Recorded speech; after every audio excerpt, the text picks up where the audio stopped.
Some breaking Jets roster news. In the middle of Combine Week, Germaine Johnson has been traded from the New York Jets. He is reuniting with former head coach Robert Saleh in Tennessee, a rare player for player swap where the Jets are sending Jermaine Johnson in exchange for defensive tackle Devondre Sweat, who was a second round pick by the Titans a couple of years ago. Obviously, we know that Robert Saleh does not roster a traditional one tech for the most part, so it wasn't going to be a big role for Devondre Sweat in Robert Saleh's defense, made him expendable. The Jets, who took offers for Jermaine at the deadline last year, did not get their price met, and they do part ways with Johnson in the offseason. Now, reports come out after the fact that he had asked to be traded. Okay. Now, first of all, the salary does not match, right? So the Jets are getting the better end in terms of this financially. $12 million they do clear in cap space because Jermaine Johnson is on his fifth year option year.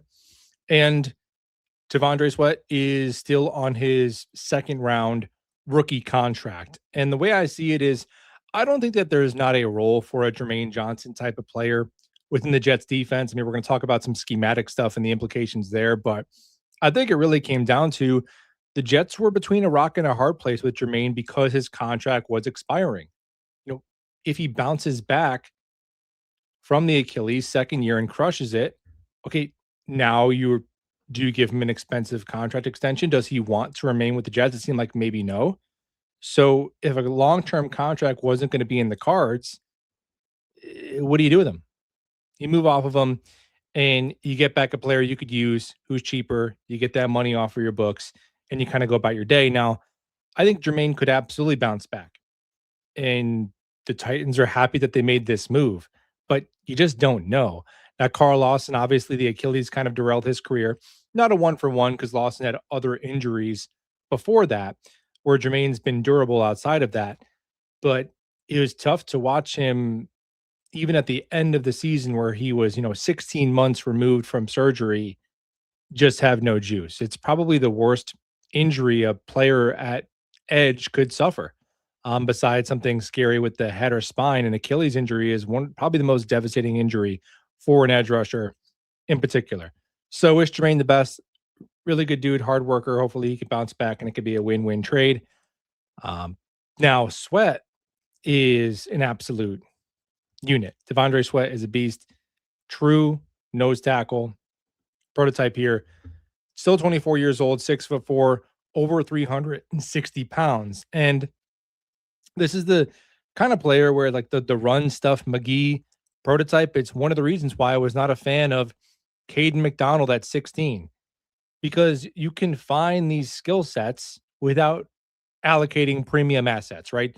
Harrison Phillips, the Jets got for a couple of 6th-round picks, and now Devondre Sweat for Jermaine straight up, which what is Jermaine's value on the open market? Like a 4 and a 7, something like that. If Caden McDonald gets drafted and he plays how Devondre Sweat has played when he's been on the field the first 2 years of his career, that would be a good outcome for him. So I like that. I like solving that without using premium assets. And although he's only got 2 sacks each of the last 2 years, 18 pressures, you watch him, he's got some wiggle to him where he can be somewhat disruptive on passing downs. It's not like it's not like you're rushing 3 where he's a complete rock, a paperweight on passing downs. But obviously the run defense is what you're tapping into. And he was the 4th highest rated run defender in the NFL last year after stepping in and being 9th his rookie season.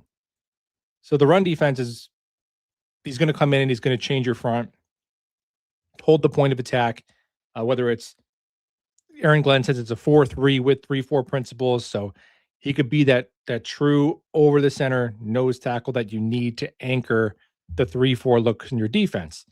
And Harrison Phillips had been that for the Jets, but I wouldn't write off Harrison Phillips. Obviously, the Jets could cut Harrison Phillips and save like almost all of his salary. He's a little older, but I think that this position where it's a lot to demand, where you're resetting the line of scrimmage. You're taking on double teams. And I think it'd be great if you could have Harrison Phillips come in and spell Devondre Sweat when he needs a break. Or Harrison Phillips also has some experience playing like the five tech in an odd front. So in my ideal world, I'm looking at this Jets roster, this Jets front, in terms of the interior. If we're doing when they're in the 3-4, you got Sweat as your nose. Yeah, Briggs is one of your five techs. Get another five tech, whether you're signing another guy, JFM, right? Free agent, or you're drafting Christian Miller in the second round, whatever. Okay.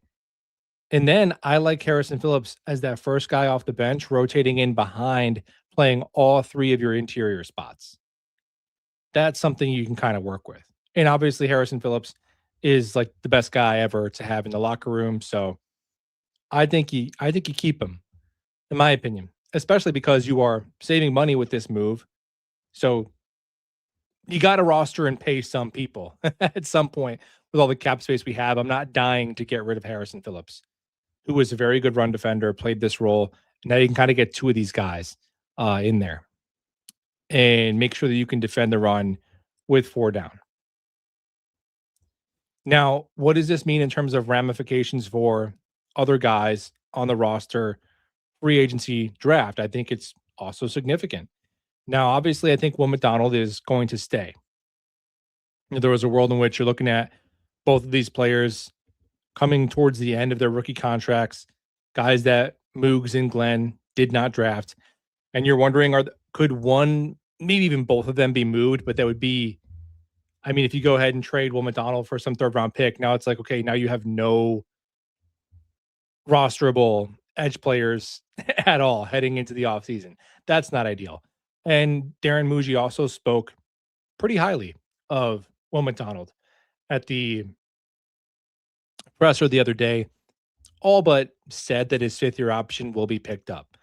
So if Will McDonald is to play a significant role in this defense as their rush outside linebacker, one of their pressing needs now automatically becomes edge. It automatically becomes the other outside linebacker spot or the other defensive end if they're in a 4-3. It's edge, right?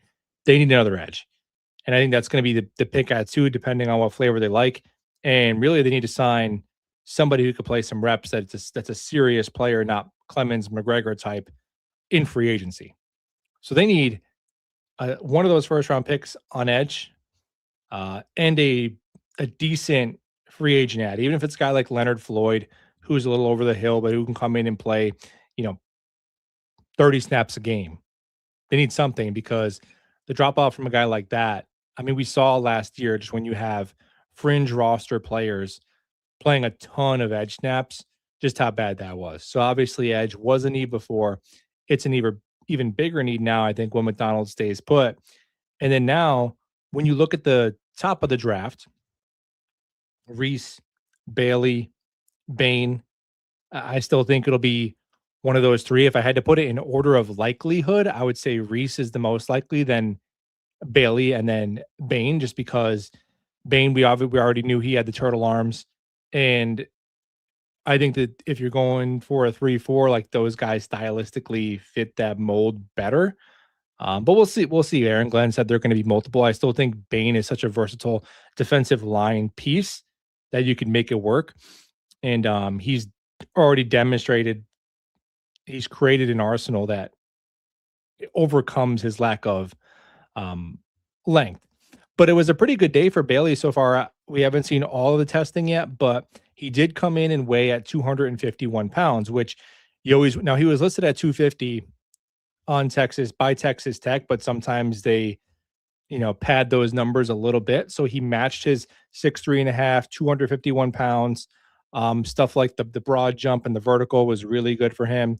He's not doing the one of the agility tests, but we knew he wouldn't score good on that anyway. So I don't think you punish guys twice. Like we knew Bain had 31-inch arms. And now today everyone's like, oh my gosh, he had 31-inch arms. It's like, yeah, we knew that. Oh, why is David Bailey not doing this drill? Because he wouldn't do good at it. We knew that. Right? Why is Tedero McMillan not running the 40? Because it would be slow. We knew that. So don't punish guys twice. Don't reward guys twice. If Casey Conception goes out there and runs 4.37, it should change nothing because we already knew he was fast. So don't reward guys twice. Don't punish guys twice when it comes to the combine. If somebody just does something really weird and it's like, whoa, we didn't see that happening, you can raise an eyebrow and look further into it. But for the most part, don't punish or reward 2 times. So that's good for Bailey, especially because I thought maybe he would be towards like the low or mid 240s in terms of weight. And he actually measured a little bit longer than some of the projections. So in terms of who has, of the three of Bane, Reese, and Bailey, of who has the closest to prototypical edge like measurements, it is Bailey. Now he's a little bit on the lighter side, but yeah, I thought that was a good outcome for Bailey today. But now I think with Bailey, it just depends on how big of a role Will McDonald's going to play. Because if they want to take Bailey, and let's say they're going to play Bailey as their rush backer, mostly lining up on the weak side, and they're going to sign a, they're going to make a big investment for another edge who is more stout and can play on that strong side, and then they're going to have Will McDonald just be like a third down specialist. Okay, that's fine by me, right? Now, but if they see Will McDonald as a player who's going to be a full time starter, play 70+% of the snaps, I just think if you're having David Bailey and Will McDonald on the field for a majority of your snaps, I truly wonder how you are stopping the run. And it's more of McDonald than Bailey, right? It's almost like because McDonald is so weak against the run, you really need to fortify that with somebody who's stronger. So if you have Bailey, who's probably going to be like below average against the run, um, and then McDonald, who's like really, really bad, that's kind of tough. And Aaron Glenn has shown the way he builds personnel is very different than Saleh, even going back to the defenses in Detroit, where Saleh is much more willing to make a trade off to where he'll be lighter against the run if they can get after the passer with four all game long. Whereas Glenny wants to be a little bit more balanced run and pass. Now you might say, well, hey, Arvell Reese is 241 pounds, right? So what is he doing against the run? Well, yeah, I mean, I thought Reese might be a little bit heavier, like a little bit closer to 250. He just looks so lean. Even when you see his face, like he's got a face like a cornerback. Like, why can I see all of your jaw creases? We gotta get him a little fatter, just like 10, 12 pounds fatter. But obviously Arvell Reese, his play strength and his ability to set in a movable edge, to me, is not a question. Now there's a big projection with Reese. I think he is the biggest projection of the three edge players, if we want to consider him one that you could take. Uh, but I'm not concerned about his run defense. He plays so preposterously strong. He's such a good block shedder. He's such a good tackler. He plays so well in space that I think Arvell Reese could come in and play honestly full-time edge opposite Will McDonald. And I think he could hold up fine against the run. I truly do. Now, obviously, Bane could do that, but if you need Bane to drop into coverage at all, he can't do that whatsoever. Like Bane in even a minimal role where you're dropping that person that, or they want to call it a Sam or a Leo, whatever, dropping them into coverage even 8, 10 times a game, that's going to be a problem for Bane. Like that's not really his style. So I don't know what exactly the Jets are looking for. I'm probably overthinking it, but I think it's going to be a really fascinating discussion between those three, particularly. Keep it up in mind. Sonny Styles, the Jets could take Sonny Styles, who tested like Sonny Styles would. He is bigger than Reese, athletically, just insane, built in a lab. The Jets could take Sonny Styles at 2, and I would sleep like a baby. Like I think to me, it's similar to Caleb Downs, but with elite length and elite athleticism. But I think if we're looking at the betting favorites, you're talking one of those three front seven game wrecking kind of players are trying to get, with the next outside shot being Caleb Downs. Unless they get completely desperate and go Ty Simpson, which I really hope they do not do with the number 2 overall pick. But Sweat's a good get. Sweat is definitely a very, very good player. And again, if the Jets, like I said on a episode a couple of days ago, that hey, call up Robert Saleh, see if you can get Tennessee's 3rd round pick for Jermaine. Well, I think if you got a third round pick and you drafted a defensive tackle and they were as good as Devondre Sweat, you would be very, very happy, right? I think if you took a defensive tackle, a run stuffer at, you took Lee Hunter. I mean, nobody's really built like. I guess if you took Caleb Banks, even though there's no one really like Sweat in this class.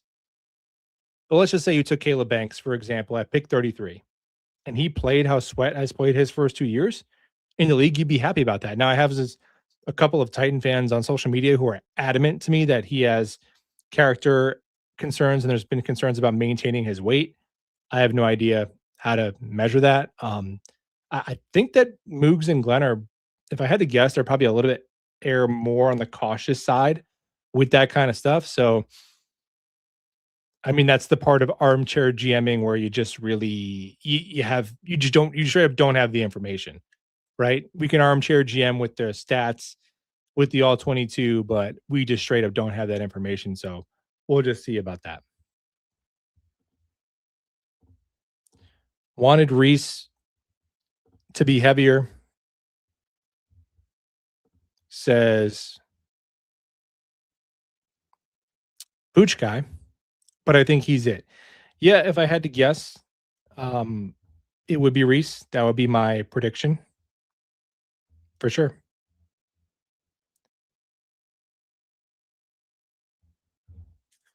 I better be pissed because no one talked up JJ. Dude, he tore his Achilles. Did you hear me talk him up last year when his Achilles was torn? No, I said he was a solid late first round pick before that. Come on, at least be honest. Um, yeah, man. I think Reese would probably be the guy because it's like the Jets have the benefit of needing so much help on their defense that they could lean into the hybriding of him. And yeah, he's built like a more like an off-ball linebacker than an edge player. He would be now Reese would have shorter arms too for an edge. He would be very light, like towards the 10th percentile for an edge.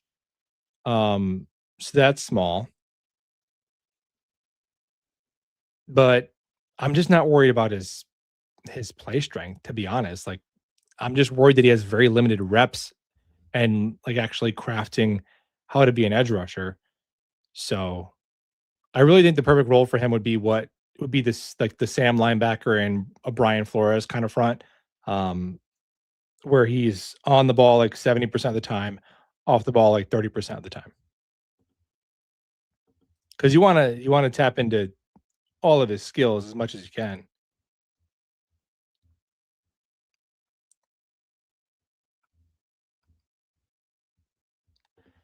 Is the Bane dream over? I mean, I haven't thought that Bane was going to be. I thought Reese was gonna be the most likely pick for a while. My preference is still Ruben Bane.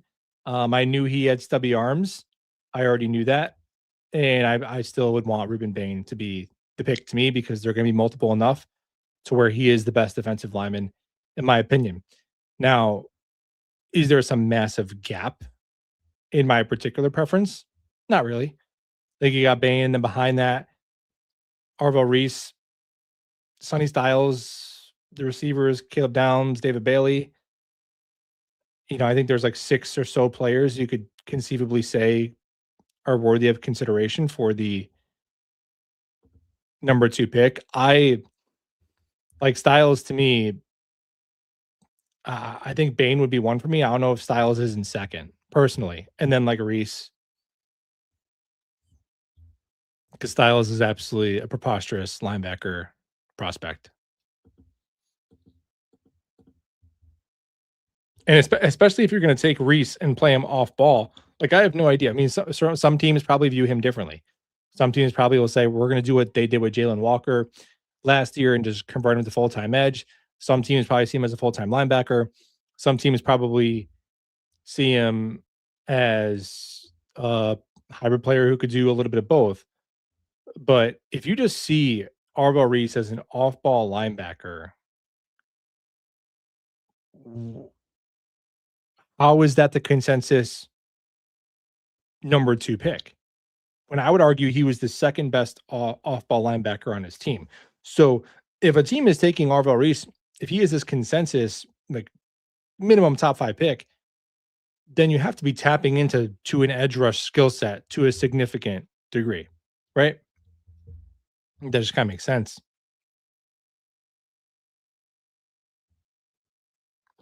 Bailey at 215 sacks a year, true pass rusher.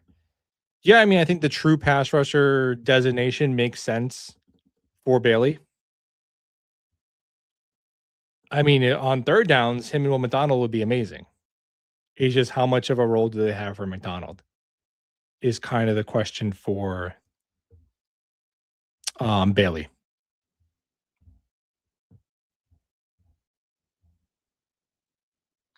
But Bailey, he was out there today. I got to watch some of the drills.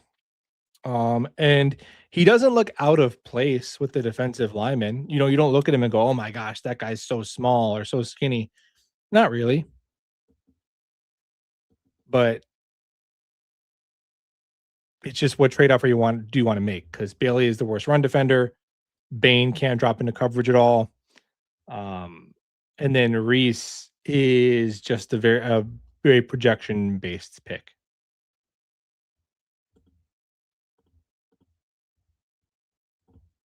Thank you, Tony. If you want to add a message to that, I'll happy to read it.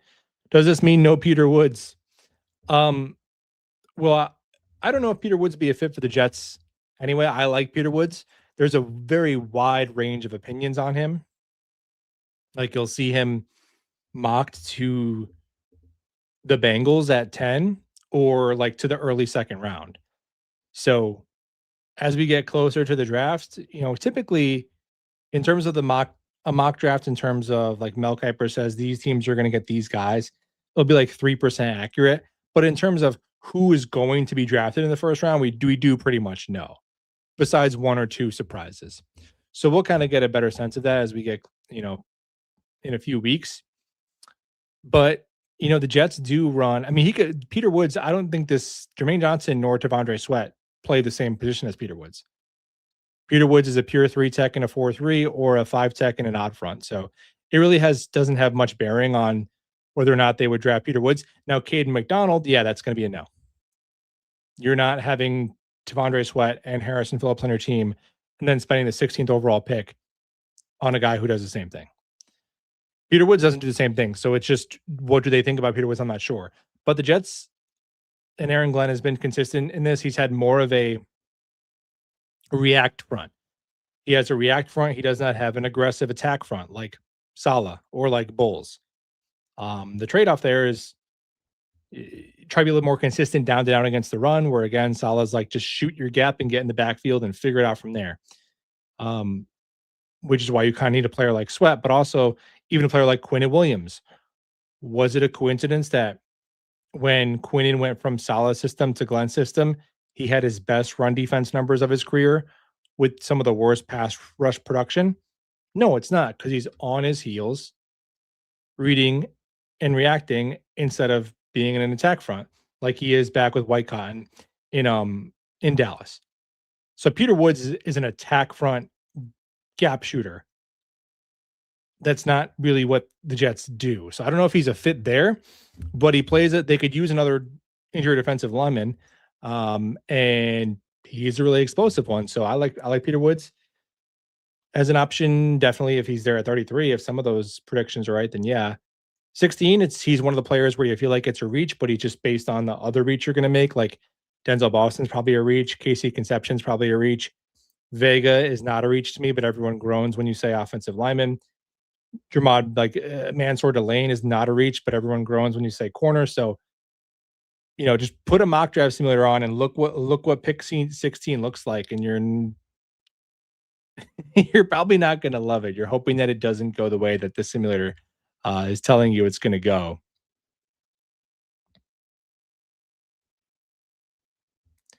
We have so much cap. We are trying to get dudes that fit the system. Yeah, Mr. Bonesy, dude, I would give Devin Lloyd the CJ Mosley contract offer. Here you go, Devin Lloyd. We're going to pay you stupid money. Step on down. Because really, you might say, well, no, because we're going to take all these $6-7 million here and there, and we're going to get all of these players who overperform their contracts, and it's going to be great.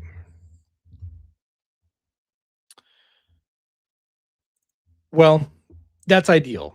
But what is really likely to happen. Like, let's measure that versus what's likely to happen. Well, David Bailey just ran a 4.5 flat. Wow. And he kind of stumbled out of the blocks. Is he going to get a second shot? David Bailey might run in the 4.4s if he gets a second shot. He kind of stumbled and ran a 4.51. That's crazy. He's having a really good day.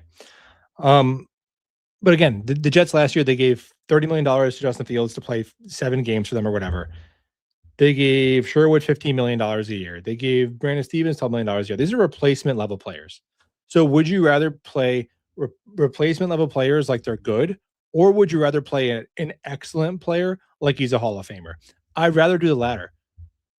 Again, if Sonny Styles comes into the league and you'd like him to get there quicker to get that return on investment, but if Sonny Styles is drafted in like in his second season, he is what Devin Lloyd was this past year as an All Pro, who's just dominant in every phase of the game for a team that makes the playoffs. You'd be pumped. So if you would, and if Sonny Styles made it to the 16th pick, you're sprinting in that card. If you're the Jets, so if you could sign that player and make it expensive and know you're getting that skill set, I would do it. I would sign Devin Lloyd to the CJ Mosley level overpay because you're going to overpay for something that's worse if you don't.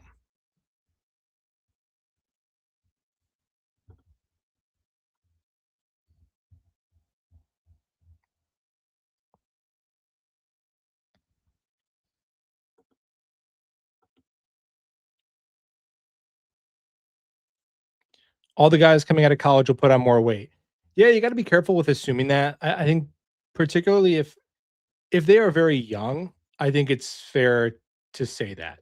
Like if a player like Arvell Reese, who's going to be 20 years old again, I know it's like a broken record. Probably hear this, everybody says it, but he's going to be 20 years old up until the last preseason game.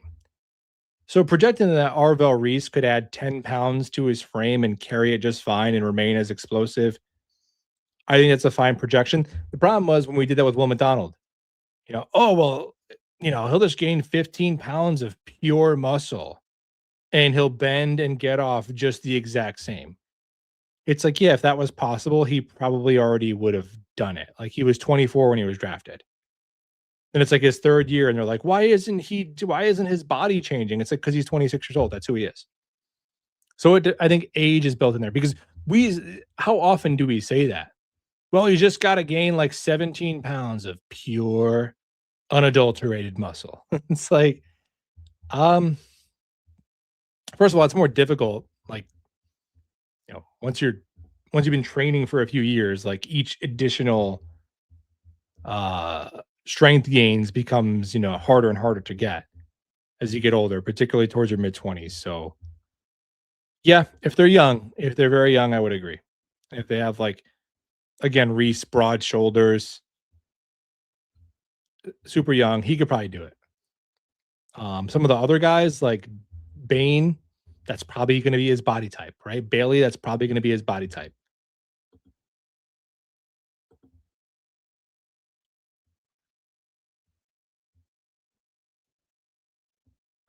Any of the Bain, Bailey, and Reese trio have injury concerns?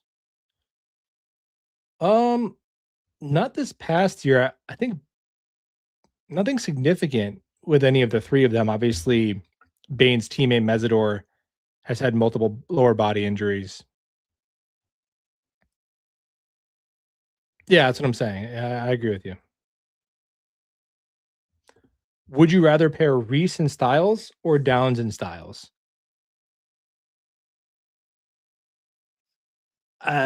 Reese and Styles, I would say put Styles at edge or I'm sorry, put Reese at edge and have Styles at off ball linebacker would just be the most impactful thing. But obviously, either of those combinations would be amazing.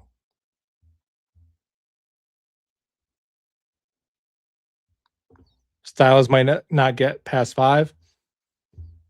I I would be fine if the Jets took Tony Styles, the number 2 overall pick. Maybe that's controversial. It wouldn't be my preference. It wouldn't be my preference necessarily, but I would be fine with it.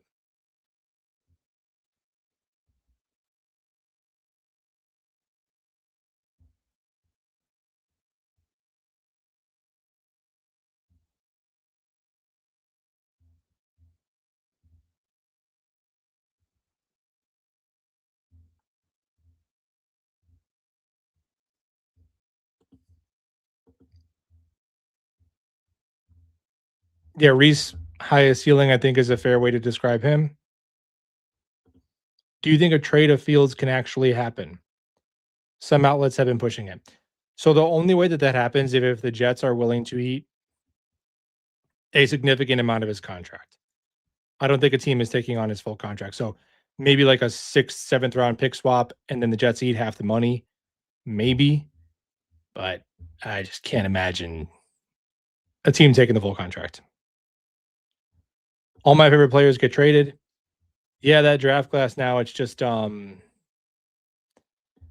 even go back to a lot of their drafts, like Becton gone, Zach traded, AVT free agent, not sure if he's gonna be back. Even before that, Jamal Adams traded, Sauce traded, Quinnen traded, Jermaine traded.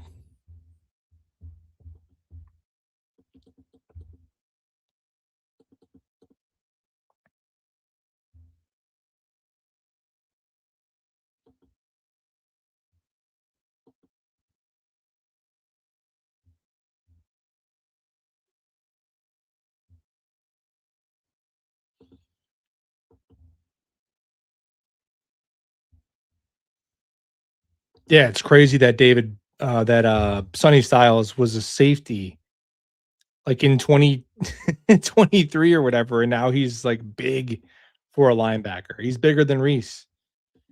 I'm not going to say he's more athletic than Reese because Reese is so powerful, but I think Styles is more fluid in his hips.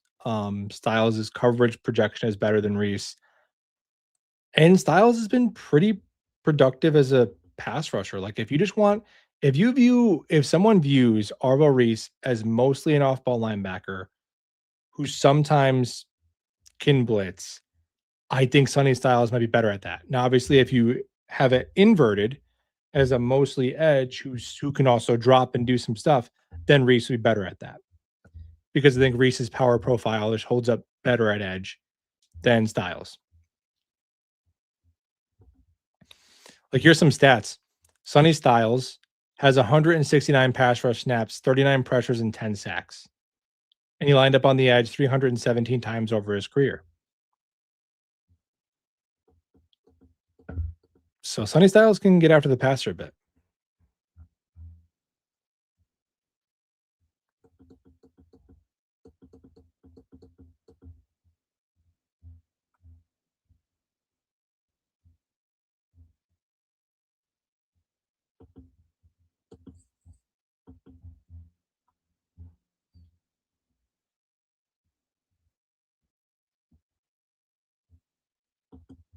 The Jets are not winning with those guys. It's time to start over. Yeah, I don't even know if how much of it is that because at that point, like, you're not winning with at that point you could justify getting rid of everybody, like Garrett Wilson, you're not winning with him, right? So I don't even know if it's that. I really think it's just that Jermaine Johnson's contract was up. Like if Jermaine Johnson was in a drafted a year later and this was still his rookie deal and they were picking up his fifth year option like Will McDonald, I think Jermaine would still be on the team maybe and they would just try and see if he could bounce back from the Achilles. But what I like about this about Moogs and Glenn so far is that they seem to be more proactive with these kind of things instead of losing players for nothing. Right? Even Brees Hall, it's like clearly they're going to keep him now. So it's like, okay, now you didn't trade him. It makes sense. The only one I think should have been traded was Quincy Williams. But again, you're talking about maybe you would have got a fifth rounder for Quincy and a seven. So it's not a big asset that was turned down. So whatever. But for the most part, guys who just weren't going to be here, they cashed them in for stuff instead of losing guys for nothing or making the move a year too late. Like with the Sauce, again, the Sauce offer was just insane. I still can't believe they got what's going to most likely be two top 20 picks and like a capable wide receiver three for Sauce. That's a head scratcher from the Colts end still to me. I don't get it. Super chat from Sifu COD. Tate it too. Get that tantalizing elite wide receiver duo, then a combo of TJ Parker, R. Mason Thomas, Zion Young, Thieneman, McNeil Warren, and CJ Allen. How many picks we got, man? Well, I guess a lot. I don't know. You can maybe do two or three of those things. Yeah, Tate at two, I'm down. I have an open mind.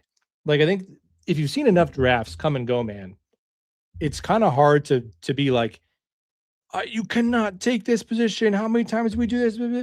We did it with offensive line last year. Like people are saying you can't draft an offensive lineman. Like Joe Douglas once drafted Mekhi Becton for no reason over CeeDee Lamb and Tristan Wirfs. So now we can't take Armand Membu, who's a smash, easy evaluation. That doesn't make any sense. Like you got to just or this team built their team by doing this and this. It's like each draft and each team, everything is its own entity. You have to keep an open mind. Like the Jets could have a draft that is not like my personal favorite, and it could age to be awesome. I didn't want Brees Hall in the second round. I wanted a safety. I wanted Brisker or Jalen Petrie. I kind of may have cooked because I probably would want those guys instead. But if the Jets were actually a normal, if like Aaron Rodgers doesn't get hurt and Brees doesn't tear his ACL, like the talent of Brees justified the pick, right? The talent of Brees Hall justified being a second round pick, even though I did not like the investment running back that year. So they could do things, that are not popular that ends up being really good. Like if they take Caleb Downs at 2, I'm gonna be like, don't love a safety at 2 historically, but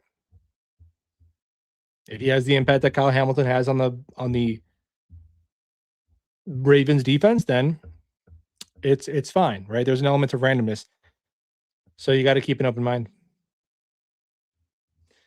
Yeah, Tate at 2, I'm down because I do like the edge class isn't amazing at the top. Like the edge that's gonna go number 2 is probably going to be not on par with normal edge players that are combos for the number 2 overall pick. But I think there's a good crop behind them where like at 16 and 33 where there's some interesting names at edge. You mentioned TJ Parker, Zion Young. Those are two. You're speaking my language. Like if the Jets want to take Tate at 2 and they get TJ Parker at 16, like to me, that's just as justifiable as getting Bailey at 2 and Denzel Boston at 16, right?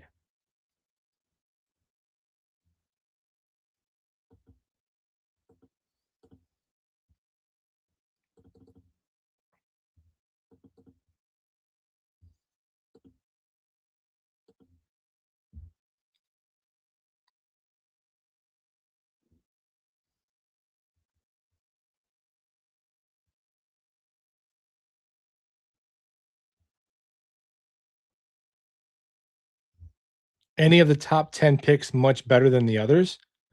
So is there a gap within the top 10?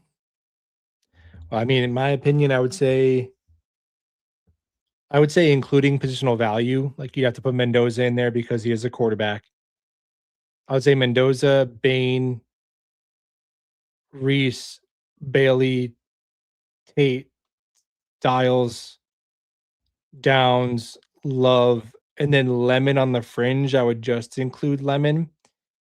Um, but that's a little bit of a hot take, I guess. I don't think people are as high on Lemon. Like Lemon could potentially fall to 16. I just think the suspension of Rasheed Rice or the pending one is going to be tough for the Chiefs to pass on Lemon. And I think Cardinal Tate is going to go in the top 10. But is there a massive difference between those guys? The NFL media world seems to think that there is with Reese.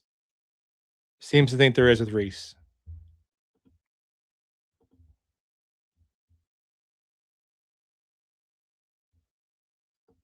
Could we see the Jets double the bet edge in the first round? I mean, they could they could draft 2 edge players and they could both see the field a ton. I doubt that. That would be I mean, I'm sure that's happened at some point in NFL history. If a team has 2 first round picks, they draft the same position. But I wouldn't bet on that.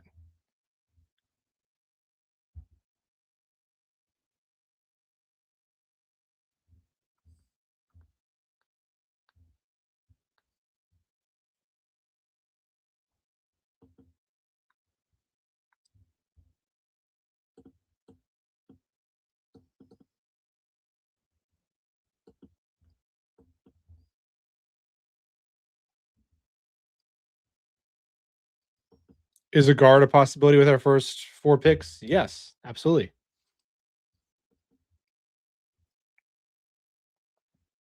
Our Mason Thomas for his name value. Yeah, I think our Mason Thomas.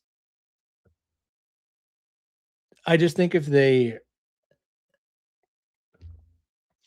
gonna go Bailey or Reese, then they're probably not gonna also go ahead and draft an our Mason Thomas, but he's a fun player.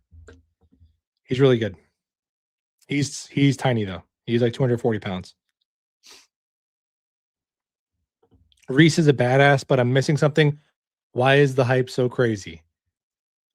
To my honest answer to that is it's more of a reflection of the draft class. I think that in last year's draft, like, is Arvell Reese being taken over Travis Hunter and Abdul Carter? I don't know. The year before that, it's kind of cheating because there's like 6 quarterbacks taken in the top 15, but is Arvell Reese being taken over Marvin Harrison Jr. or Joe Alt? I don't. I mean, I know Marvin Harrison Jr. is disappointed so far, but as a prospect for prospect, you know, in the vacuum, would I take Marvin Harrison Jr. over Arvell Reese or Joe Alt over Arvell Reese? Quite comfortably, to be honest. Abdul Carter, I think it's like close. Abdul Carter wasn't an insane prospect. He was very good. So I don't think you're crazy. I think it's more a reflection of the draft class, at least to me.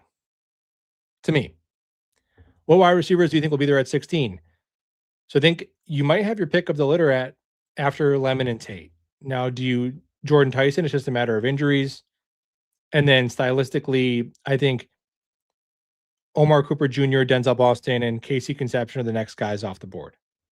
So all different skill sets. I would prefer Omar Cooper Jr. because I think he's the most complete skill set of that next crop.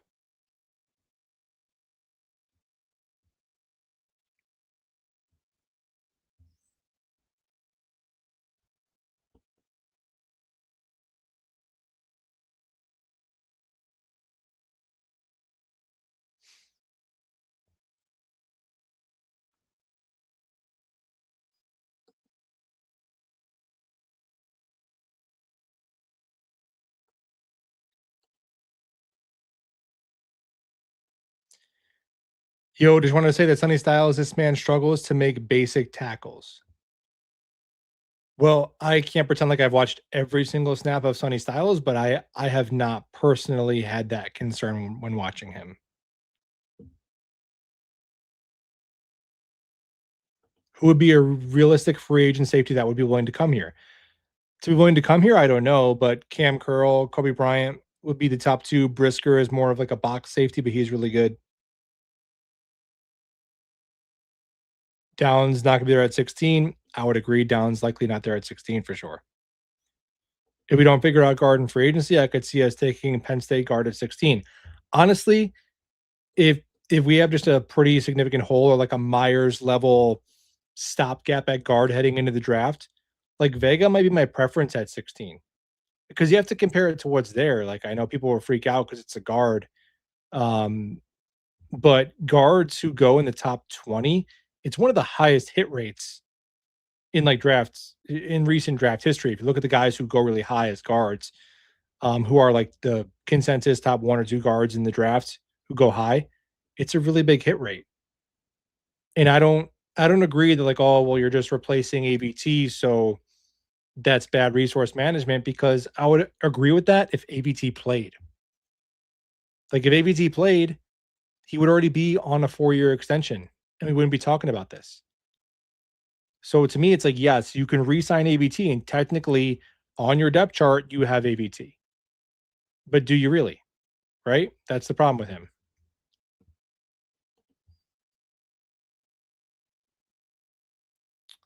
Bailey 4.54, his second run. I mean, that's still a sub 4.6 for a 250 pounder is really good.